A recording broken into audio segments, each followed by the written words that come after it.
Alright, the moment you've all been waiting for is here. I've avoided this movie for 6 years, and now I finally have watched it for the first time to review it.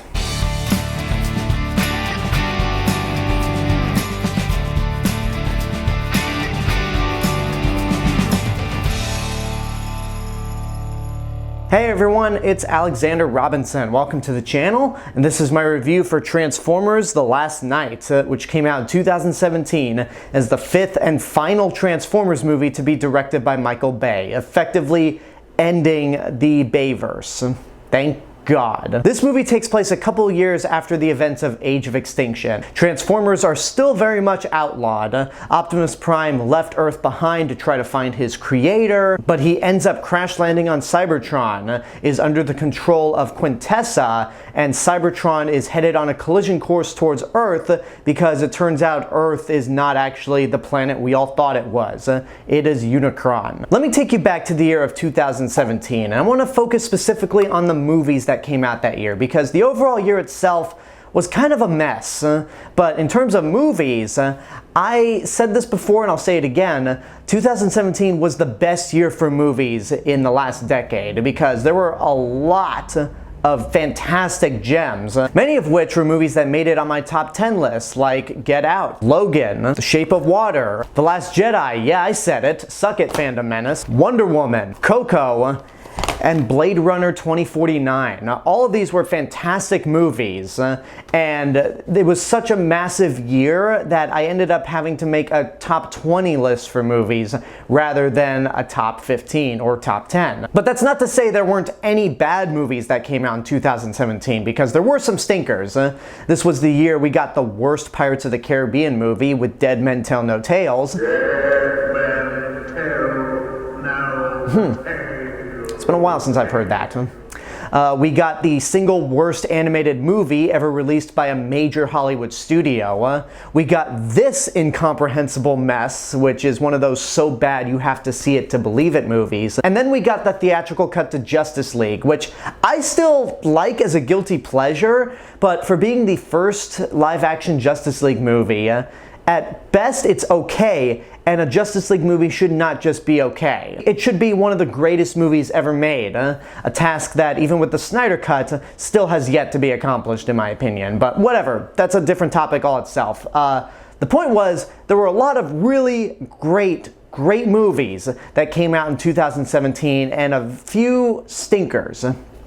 Transformers: The Last Knight is one of those stinkers. The reason I made a video back then on how I would not be watching the movie was because if I go see the movie without a press screening, I would be actively giving that film my money, contributing to its success. Thus, we get more Michael Bay directed Transformers movies, or at the very least, more movies set within this shitty continuity. So I said, no, I am not seeing it in theaters. Instead, I opted to review the 1986 animated film, and much to my delight, the movie flopped. Apparently, a lot of people had the same mindset of, yeah, we're not seeing this anymore. We're done with Michael Bay's Transformers, especially after what he said around the time Age of Extinction came out, where it doesn't matter how bad these movies are, you're going to see them no matter what. So I guess all of America and the world just collectively said, no. So I just never really had an urgency to watch it, nor did I think it was worth my time.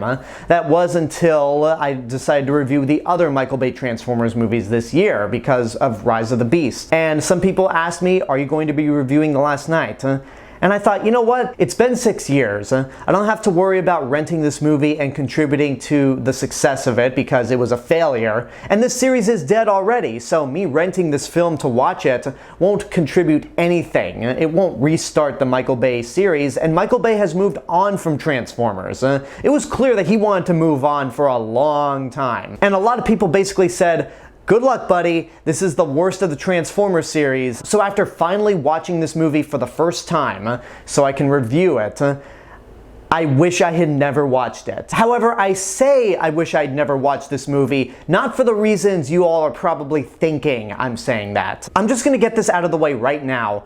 I don't think this movie is as bad as Transformers: Revenge of the Fallen. I don't think it's even worse than Transformers: Age of Extinction, and even if I had watched it back when it came out in theaters, this would not have topped my bottom 10 list because I still think the Emoji Movie and the Snowman are far worse and far more incompetent than this movie is. But having said all that, this movie is still awful. It is still terrible, unwatchable, but there are a few things to like. Oh, that felt rough to say. The older I've gotten when it comes to reviewing movies on YouTube, the more I try to lean towards the positives.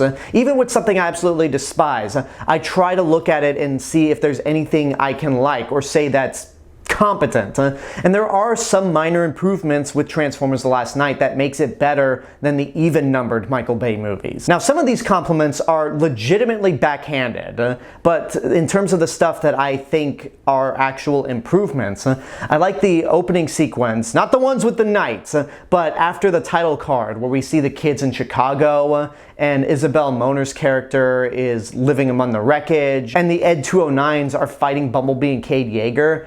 I thought it was a pretty cool sequence. It didn't really lean on all the garbage humor that these movies have. It wasn't obnoxious. It was actually well directed and kind of well staged in a way. It feels like a natural scene that would happen after the events of Dark of the Moon, where all the Transformers are just outlawed throughout the world. But that's about as much as we get. That's probably the only scene throughout that I actually legitimately liked. I also like how the Decepticons are finally given voices and have characteristics like the Autobots did for so long, because in the other Transformers movies, with the exception of Soundwave, Megatron, and Starscream, all the Decepticons were mindless drones that just spoke gibberish. This is the first time in the Michael Bay movies where the Decepticons actually are distinguishable from one another, and they have mannerisms. They're basically the incompetent morons that the Decepticons are usually depicted as, with Megatron being the only one that puts them in line. Now, as for the backhanded compliments, I appreciate that this movie isn't as long as Age of Extinction was, nor was it as shameless with its product placement. This movie is only 2.5 hours long, a phrase that I never thought I'd be saying out loud, but it still feels like it goes on longer than it needs to.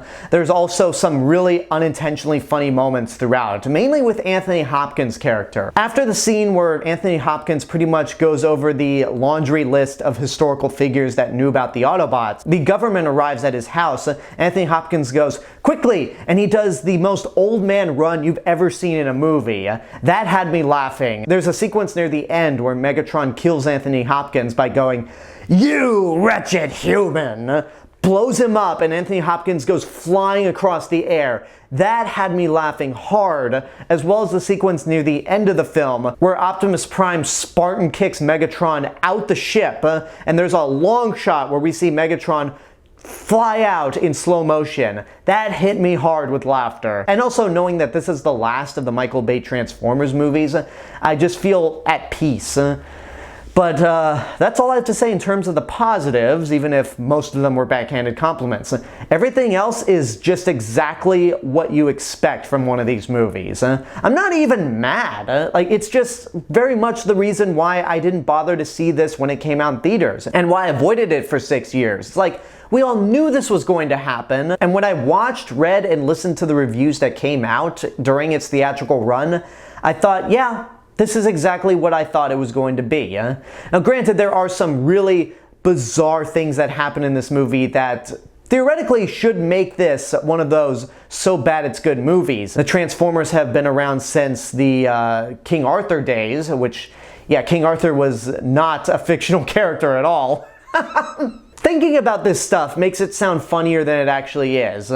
Like when we get to the big history lesson, and Anthony Hopkins tells us that the Autobots were with feudal samurai, they helped out in the American Revolution, they helped out in World War II, where Bumblebee was actually fighting Nazis, they helped Frederick Douglass fight slavery, and they helped Harriet Tubman in the Underground Railroads. Oh my god, that should be hilarious. Like, you hear all that, and you're thinking that this is a Transformers movie that's so bad, that so doesn't give a shit about what's going on, that it could be so bad it's good. But unfortunately, it's not, because it just feels like the same movies, except with a low level of energy. But that being said, it's still just as annoying as some of the previous films, especially with the Autobots. I hate all of them. We get the 3 Autobots that were introduced in Age of Extinction: Hound, Drift, and Crosshairs. I hate all of them. Hound is just that obnoxious gun-ho army guy voiced by John Goodman, who doesn't even seem to be trying. Ken Watanabe still voices Drift and is still the stereotypical samurai robot, which, ugh. And then I hate Crosshairs, that egotistical, I'm in charge of everything personality. It's like, I want these Autobots to just die in a fire. Now, as for Bumblebee, with 5 movies in at the time this film came out, it was getting pretty tiring having to hear him talk through the radio consistently. It was all a joke at this point, something that I wish they would just stop with these newer films. But they give us a resolution to him gaining his voice back, and it is so underwhelming that it has to be a joke. You're like, no, that's not how he gets his voice back. That's not his actual voice. In fact, that's not his voice, because we heard his voice in the original Transformers movie. And then Optimus Prime being evil, that was the main hook of the film. That was the thing that was supposed to get audiences in seats. Optimus Prime is evil for only 5 minutes, and then just like that, he's done. He's done being evil. Which I find funny because I didn't really see a difference between evil Optimus Prime and the Optimus Prime that was in Age of Extinction or the last half of Dark of the Moon. Because at this point in the Michael Bay series, Optimus Prime was pretty much a psychopath. He was angry, he talked about killing people consistently, and there really wasn't much of a difference between Optimus Prime before and Nemesis Prime. And then the human characters just suck. We have the return of Mark Wahlberg as Cade Yeager, aka the Owen Grady of the Transformers films, except Cade Yeager actually makes me miss Owen Grady, because as much as I think Owen Grady is such a flat character and an invincible superhero that can pretty much do anything, at the very least, I can tell that Owen Grady in Jurassic World Dominion puts his family forward. He does everything in his power to try to get Maisie back. When the Quetzalcoatlus strikes down that airplane and they're about to crash, there's only one parachute, and Owen puts Claire in the parachute because he wants to ensure her safety in case he and Kayla die in the plane crash. So at the very least, Owen Grady has a few aspects about him that are commendable. Cade Yeager is just nothing. He's a nothing character. Mark Wahlberg delivers his dialogue in the most awkward ways possible, and we know Mark Wahlberg is a good actor. When given the right material, like The Departed, he can be good, and we've seen him do well in comedies. Like, I really like his performance in Ted, but in these Transformers movies, he's just so awkward. And the fact that these movies still write him as an inventor from Texas, but he has a Boston accent, that just insults me as a Texan. Anthony Hopkins is sleepwalking through this movie, and there are points where his character is just flat out psychotic, along with his weird butler robot, which doesn't belong in Transformers at all. In fact, this robot isn't even a Transformer itself, so I don't know what the purpose of it was. Laura Haddock is in this movie just because they need a female character. And you know what? One other good thing I will say is that Lauren Haddock in this movie, they actually try to make her more of a character than they did with Megan Fox, Rosie Huntington-Whiteley, or Nicola Peltz in the last 4 movies. And she's not objectified the way Rosie Huntington-Whiteley was in Dark of the Moon. On my Dark of the Moon review, somebody commented saying, "What's the wrong with women being gorgeous?" And to that I say, nothing's wrong with that, but it's the way Dark of the Moon goes around sexualizing her and just making her a pure object that's the problem. The first shot of Rosie Huntington-Whiteley in Dark of the Moon is an ass shot as she's walking up the stairs, and her character contributes absolutely nothing. Laura Haddock is a gorgeous woman in this movie, but she's not dressed in skimpy clothes, and they try to give this character a little more personality and make her an actual character. But at the end of the day, all she's there for is to be made fun of by Mark Wahlberg consistently, and for some of her relatives to make fun of her and how she can't get a man. And that's another thing with this movie. I don't know if I could say it's racist towards the British, but this movie tries to go as stereotypical as it can be with British people. The way her relatives talk, it's that typical, "Oh, I say, how dare you not get a man?" Her character's name is Vivian Wembley, Anthony Hopkins' character's name is Sir Edmund Burton, and the psychotic butler robot is Cogman. That just Like, it's like in Roland Emmerich's Godzilla, where that movie is just so unapologetically willing to make fun of the French. This movie pulls out every British cliche that you can possibly think of. Isabela Moner is actually pretty good in the movie, but she's only in for about 15 minutes and then disappears until the finale. Josh Duhamel is back from the original trilogy, and the fact that he's now allying himself with the Decepticons after fighting with the Autobots against the Decepticons for 3 movies makes no sense at all, and he feels like he's in a different movie altogether, so yeah, the human characters just suck ass. Now, even though I said this movie has absolutely no energy whatsoever, there is a part of me that wonders if Michael Bay and the writers wanted to try to make this movie as bad as it was on purpose, just to mess with us, because there are so many moments throughout this film where they rip off other science fiction properties or even things that were popular at the time. The fact that King Arthur and Transformers coexist in the same movie is something that I can't wrap my mind around, but the opening battle sequence, I feel like that only exists to capitalize on Game of Thrones. There's also a fire-breathing dragon in that sequence that has 3 heads, so it's pretty much King Ghidorah. The drones that the military uses against the Autobots look like Darth Vader's TIE Advance. They're not hiding that at all. Cogman is pretty much a psychotic C-3PO. The title of the film, I guarantee you, is a ripoff of The Last Jedi, similar to how Age of Extinction was pretty much a ripoff of Avengers Age of Ultron. The mechs that are roaming around Chicago killing off any Autobots that they see are pretty much Ed 209 from RoboCop, except if they were massive. The movie rips off Suicide Squad, the bad Suicide Squad movie, where all the Decepticons are introduced with title cards, but it's not even done in a flashier, creative way. There's just a half-assed name on a screen introducing characters like Onslaught, Mohawk, or Nitro Zeus. Yeah, that's a name. That is a name for one of the Decepticons in this movie, and I did research. I checked to see if that was a name that existed prior to this film, and it wasn't. Like, I know a lot of these Transformer names are so stupid, but I've never heard of Nitro Zeus. Nitro Zeus is just so stupid that they didn't even come up with it for the G1 series. Outside of ripping off other properties, this movie almost goes out of its way to contradict itself at every turn. Now, one thing these movies have always done was contradict the history of the Transformers. In the first movie, Megatron just crash landed on Earth and that was it. And then the Autobots and Decepticons truly didn't show up until 2007. And then Revenge of the Fallen went, oh no, the Transformers have been on Earth since 10,000 BC. Then Dark of the Moon went, oh no, they were around since the moon landing. The fourth movie went, oh no, they've been around since the age of the dinosaurs. And then this movie goes, oh no, they were involved with King Arthur and the Knights of the Round Table.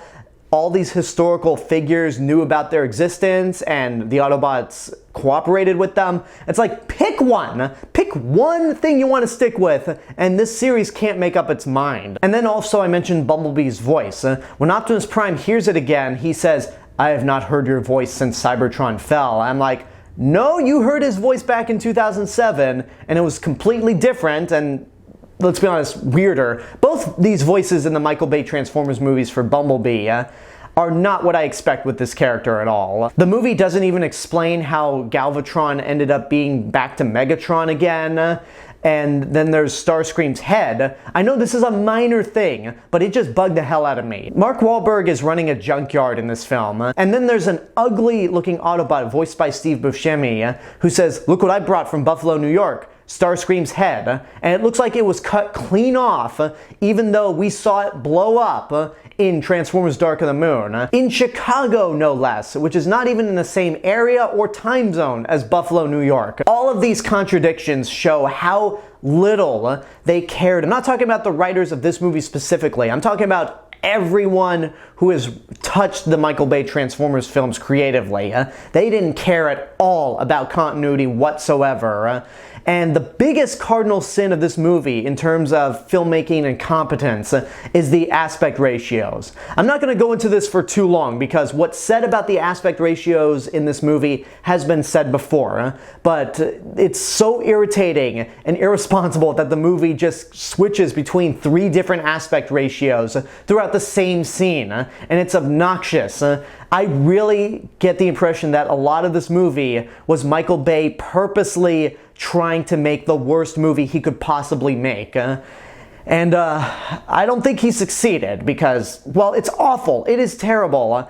I've said before, I think the even-numbered Transformers movies are far worse. And if I had to rank this movie in terms of the worst films of 2017, this would actually be number 3 behind The Snowman and The Emoji Movie. I have no real hatred for this movie. I know some of you might be disappointed that I'm not going to tell this movie to burn in hell, but it's almost like, well, yeah, what did I expect? So I'm just gonna say don't waste your money on it. There is absolutely no reason for any sane human being to watch this movie, because if you hated the other Michael Bay Transformers movies, it's more of the same, except not even trying. And the reason why early on I said I wish I'd never watched this movie is because I believe I could have legitimately reviewed this movie without watching it, and I would have been 90% correct with everything that happens in this film, because it is such a waste of time in terms of how predictable it is. And the fact that the movie tries to tease a sequel and plant seeds to a cinematic universe is just hilarious. It's absolutely hilarious that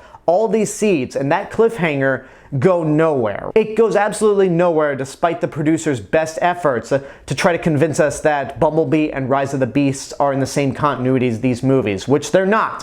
And I have 5 reasons why these movies are not in the same continuity as the Bayverse. Number 1, Mirage and Wheeljack are completely different characters in Rise of the Beasts than they were in Dark of the Moon. And I know what you're about to say. I don't care that they're named Dino and Q in Dark of the Moon. In all the marketing, in all the Wikipedia synopsises, they're also listed as Mirage and Wheeljack. Mirage in Dark of the Moon is a red Ferrari with an Italian accent. In Rise of the Beasts, he's just Pete Davidson as a robot. Number 2, Bumblebee establishes that the Autobots first arrived in the 80s, and the Decepticons did find Earth, but were killed before they could give away its location. And given that it's a prequel, it just makes sense not to regard anything else that happened before. Number 3, Unicron is Earth in The Last Night.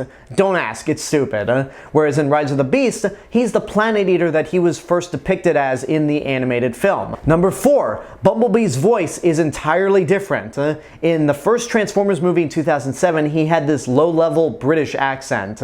In Last Night, he had the most generic white man voice I've ever heard. But in Bumblebee, he has the more young-at-heart voice that you'd imagine from this character, voiced by Dylan O'Brien. And then number 5, and spoilers for Rise of the Beast if you haven't seen it, if the Michael Bay Transformers movies are in the same continuity as Bumblebee and Rise of the Beasts, then where the hell is G.I. Joe? Because at the end of Rise of the Beast, they set up that G.I. Joe exists in the same universe, which I feel like is an act of desperation, because Paramount is so desperate to get these G.I. Joe movies back on track that they have to tack it on to Transformers, which I know they're Hasbro properties, but I always thought Transformers was more cool and had a lot more potential to be more than meets the eye. Whereas G.I. Joe, I always found to be stupid. But anyway, yeah, there's no G.I. Joe in the Michael Bay Transformers movies, so yeah.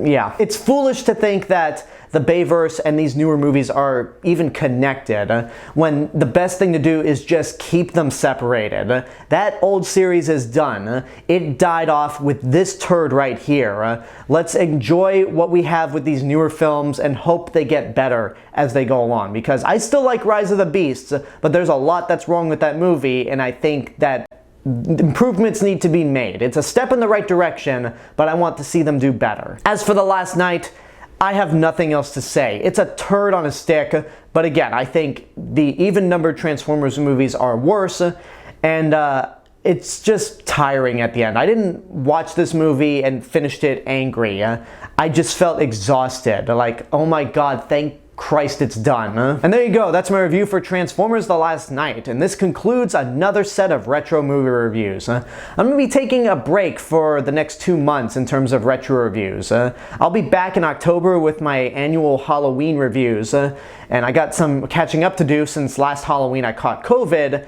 and then at the end of this year I'll be reviewing the Lord of the Rings trilogy, because it's the 20th anniversary of Return of the King, so it'd be quite fitting that I reviewed these films in honor of that.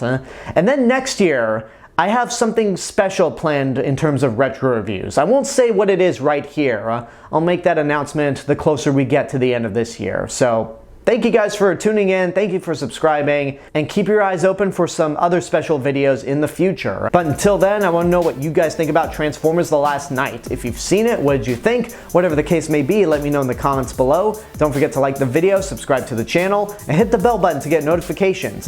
You can also follow me on Facebook, Twitter, Instagram, Letterboxd. I'll see you guys in the next video, but until then, have a good day, and take care of yourselves.